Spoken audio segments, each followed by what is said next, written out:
जिसके लिए हम भेजे गए हैं, जिस जन्नत से हमारे बाप आदम को निकाला गया, हमारी माँ हव्वा को निकाला गया। अल्लाह ने निकालते हुए कहा था, आदम और हव्वा तुम दोनों को जन्नत से हमने शैतान की बात मानने के एवज निकाल दिया है। तुम एक बार शैतान की बात मान चुके हो, हम एक लास्ट चांस तुम्हें दे रहे हैं दुनिया में भेजकर। जाओ दुनिया में, इधर भी शैतान तुम्हारा पीछा करेगा, हम तुम्हारे पीछे शैतान को लगाएंगे, लेकिन लास्ट मौका दे रहे हैं प्रायश्चित का, कफारा अदा करने का। अगर तुमने और तुम्हारी औलाद ने दुनिया में शैतान का विरोध कर लिया, दुनिया में शैतान की मुखालिफत कर ली और हमारे रसूलों के बताए हुए तरीके पर चलते रहे, तो हम तुम्हें खोया हुआ मकाम फिर दे देंगे। जिस मकाम जन्नत से निकाल रहे हैं हम तुम्हें दोबारा दे देंगे। और दुनिया में भी अगर तुमने शैतान की बात मान ली तो तुम्हें दुनिया भी नहीं देंगे और खोया हुआ मकाम जन्नत भी नहीं देंगे, बल्कि जहन्नम में फेंक देंगे। यहां हम उस खोए हुए मकाम को पाने के लिए आए, जिस जन्नत से हमारे बाप आदम और हव्वा को निकाला गया, उस जन्नत को पाने के लिए हम यहां भेजे गए हैं कि उस जन्नत को हम दोबारा पा जाएं। और वो जन्नत कैसे मिलेगी? ऐसे मिलेगी जो तरीके हम बतला रहे हैं आपको। इज़ा क़ालल मुअज़्ज़िन अशहदु अन्ना मुहम्मदर रसूलुल्लाह फ़क़ूलू अशहदु अन्ना मुहम्मदर रसूलुल्लाह। और जब मुअज़्ज़िन कहे अज़ान देते हुए अशहदु अन्ना मुहम्मदर रसूलुल्लाह, तो तुम भी कहो अशहदु अन्ना मुहम्मदर रसूलुल्लाह। बहुत से लोगों में कमी है, जब अज़ान होती है तो अल्लाहु अकबर अशहदु अल्ला इलाहा इल्लल्लाह तो सही कहते, जब मुअज़्ज़िन कहता है अशहदु अन्ना मुहम्मदर रसूलुल्लाह तो ये क्या कहते हैं? सल्लल्लाहु अलैहि वसल्लम। यहाँ सल्लल्लाहु अलैहि वसल्लम नहीं कहना है। जब मुअज़्ज़िन अज़ान दे और कहे अशहदु अन्ना मुहम्मदर रसूलुल्लाह तो हमें भी वही कहना है जवाब में, अशहदु अन्ना मुहम्मदर रसूलुल्लाह। अब आ रहा है आगे, इज़ा क़ालल मुअज़्ज़िन हय्या अलस्सलाह फ़क़ूलू ला हौला वला कुव्वता इल्ला बिल्लाह।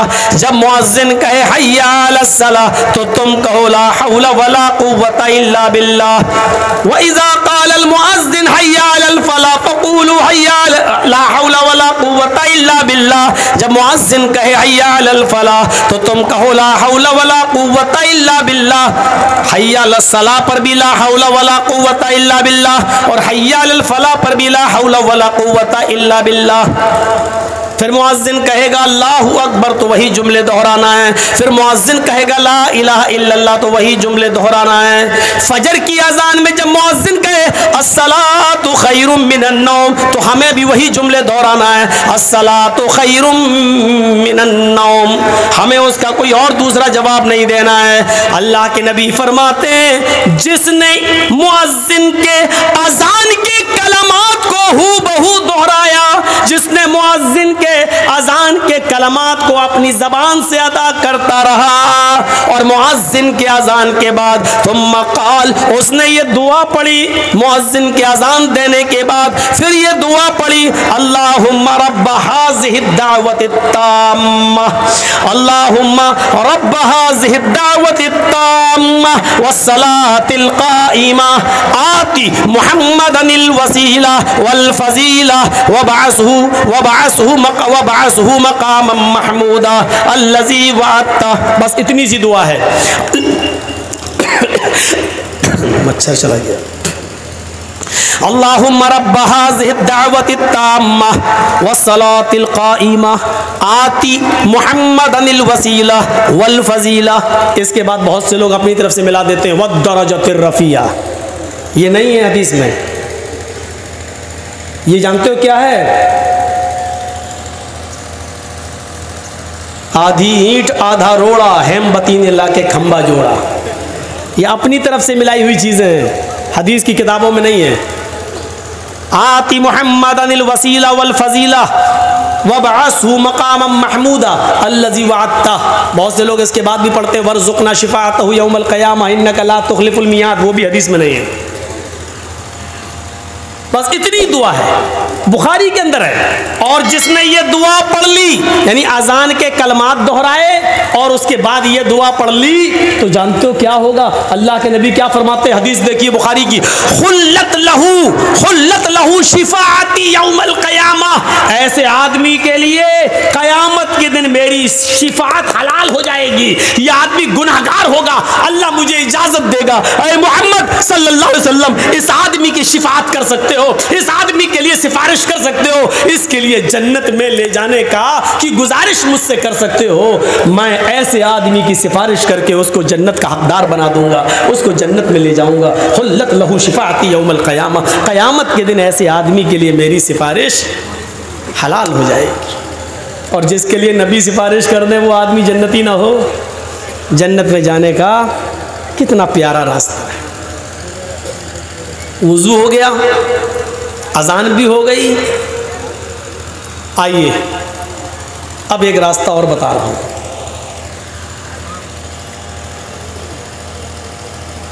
अल्लाह के नबी सल्लल्लाहु अलैहि वसल्लम ने फरमाया, जब आप मेराज से वापस आए, जन्नत व जहन्नम का मुआयना करके वापस आए, तो आप बैठे हुए थे एक मस्जिद के अंदर, तो आपने पूछा, ए बिलाल, आइनल बिलाल, बिलाल कहाँ है? बिलाल ने जवाब दिया, लब्बैक व सअदैक, अल्लाह के रसूल मैं इधर हूँ। तो अल्लाह के रसूल ने जो सवाल किया वो देखिए क्या था। आए बिलाल, ऐसा कौन सा नेक अमल करते हो? आए बिलाल, ऐसा कौन सा नेक काम करते हो कि मैंने तुम्हें जन्नत के अंदर, मैंने तुम्हारे जूतियों की आवाज सुनी है, जन्नत के अंदर मैंने तुम्हारे जूतों की आवाज सुनी है। यानी मेरे रब ने मुझे बता दिया कि मैं बिलाल को जन्नत देकर रहूंगा। आए बिलाल, तुम ऐसा कौन सा नेक अमल करते हो? बिलाल ने जवाब दिया, आए अल्लाह के रसूल, कोई खास अमल नहीं, हाँ एक अमल ऐसा है जो और लोग नहीं करते हैं लेकिन मैं करता हूं। फरमाया, क्या अमल करते हो? फरमाया, अल्लाह के नबी, मैं वुजू बनाता हूं, तो वुजू बनाने के बाद 2 रकात नफिल, या अल्लाह जितनी ताकत देता है उतनी मैं जरूर पढ़ लेता हूं। मैं बिला वुजू नहीं रहता हूं, बगैर वुजू के नहीं रहता हूं, और जब भी मेरा वुजू टूटता है तो मैं वुजू बना लेता हूं, और जब भी मैं वुजू बनाता हूं तो मैं 2 रकात तहियतुल वुजू जरूर पढ़ता हूं। अल्लाह के नबी ने फरमाया, बस आए बिलाल, यही वो तुम्हारा अमल है जो तुम्हें जन्नत में ले गया है, यही वो अमल है जो तुम्हें जन्नत का हकदार बना दिया है, और अल्लाह ने मुझे बता दिया कि मैं बिलाल को जन्नत दे के रहूंगा। तो इंसान का वुजू जब भी टूटे और जब भी वो वुजू बनाए, तो वुजू बनाने के बाद 2 रकात तहियतुल वुजू ज़रूर पढ़ ले। मैं ये नहीं कह रहा हूँ कि वो फ़र्ज़ है, लेकिन वुज़ू बनाने के बाद तहियतुल वुज़ू अगर 2 पढ़ लेता है, ये नियत करके कि मैं वुज़ू के बाद की नमाज़ पढ़ रहा हूँ, तहियतुल वुज़ू पढ़ रहा हूँ, तो तहियतुल वुज़ू ये जन्नत में ले जाता है। तहियतुल वुज़ू की नमाज ये जन्नत का हकदार बनाती है, ये जन्नत में एक रास्ता, जन्नत तक रास्ता बनाती है, यानी ये एक सीढ़ी है जन्नत तक ले जाने के लिए हमारे। कितना पैसा खर्च हो रहा है ईमानदारी के साथ बताओ? वुजू बना के 2 रकात नमाज पढ़ने में कितना पैसा खर्च हो रहा है भाई? इतनी आसान है जन्नत, लेकिन हम वक्त नहीं निकाल रहे हैं, हमारे पास टाइम नहीं है।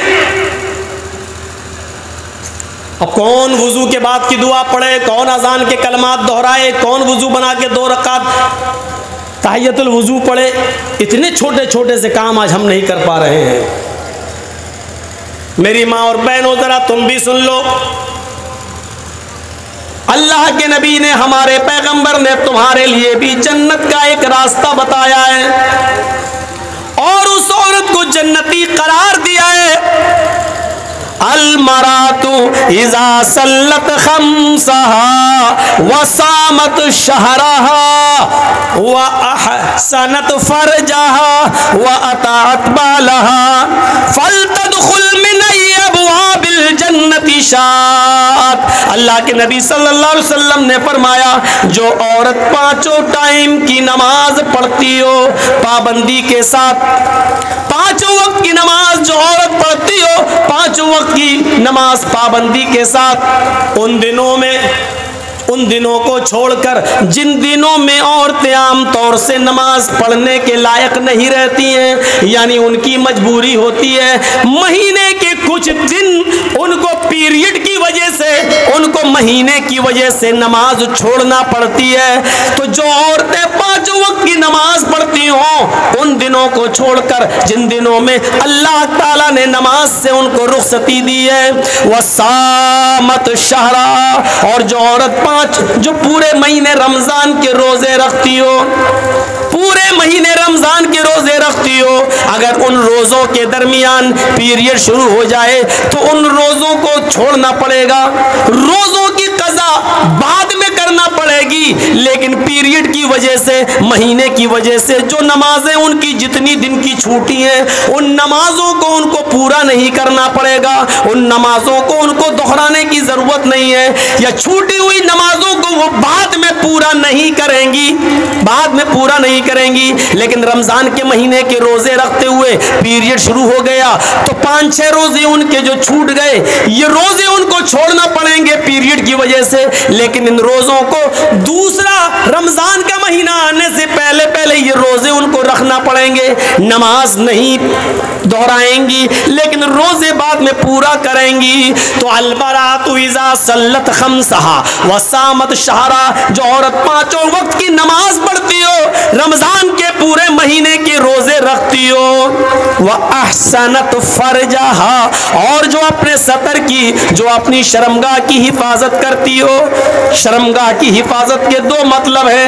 एक मतलब यह है कि वो अपने शौहर के अलावा अपनी शर्मगाह का गलत इस्तेमाल न करती हो। जलसों में, दीन के जलसों में, दीन के नाम पर आकर लड़कों के साथ खेतों में न जाती हो, चाय की होटलों में न जाती हो, स्कूल में पढ़ती हो तो बॉयफ्रेंड के साथ कैंटीन, कॉलेज की कैंटीन में बैठकर चाय न पीती हो, मोबाइलों पर गुफ्तगू न करती हो, उनसे फोन करके बात कर करके व्हाट्सएप पर अपने खुले हुए बाल के फोटो न देती हो, अपनी ओढ़नी उतार